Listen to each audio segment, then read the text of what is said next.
మీనరాశి వారు. ఈ మీనరాశి వారికి ఈ వారంలో మొత్తం 4 గ్రహాలు అనుకూలంగా సంచరిస్తున్నాయి. మంచి ఫలితాలను, లాభాలను అందుకుంటారు. జన్మరాశిలో శుక్ర సంచారం వల్ల సృజన సహకారంతో కొన్ని కార్యక్రమాలు ప్రారంభిస్తారు. నూతన అవకాశాలు అందుకుంటారు. వృత్తి ఉద్యోగ వ్యాపారంలో రాణిస్తారు. చతుర్థంలో గురువు సంచరిస్తున్నాడు. కుటుంబంలో సంతోషకర వాతావరణం ఉంటుంది. విద్యార్థులకు మంచి ఫలితాలు వస్తాయి. వృత్తి ఉద్యోగ వ్యాపారాల్లో అభివృద్ధిని, ఆదాయాన్ని అందుకుంటారు. షష్టంలో చంద్ర సంచారం వల్ల గట్టి పోటీని సైతం సునాయాసంగా ఎదుర్కొంటారు. మనసుకు నచ్చే సంగతులు జరుగుతాయి. ఆత్మీయులతో కలిసి సంతోషంగా కాలం గడుపుతారు.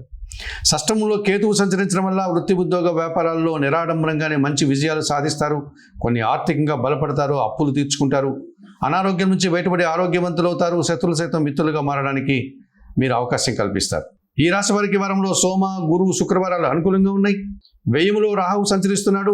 దుబారా ఖర్చులు, దుబారా ఆలోచనలు, విదేశీ వ్యవహారాలు ప్రతికూలంగా ఉన్నాయి. దానాలు ఇచ్చేటువంటి క్రమంలో శనివారం రోజు వయోవృద్ధులకు ఎర్రటి పనులను కానీ, మినుములు కానీ దానం చేయండి.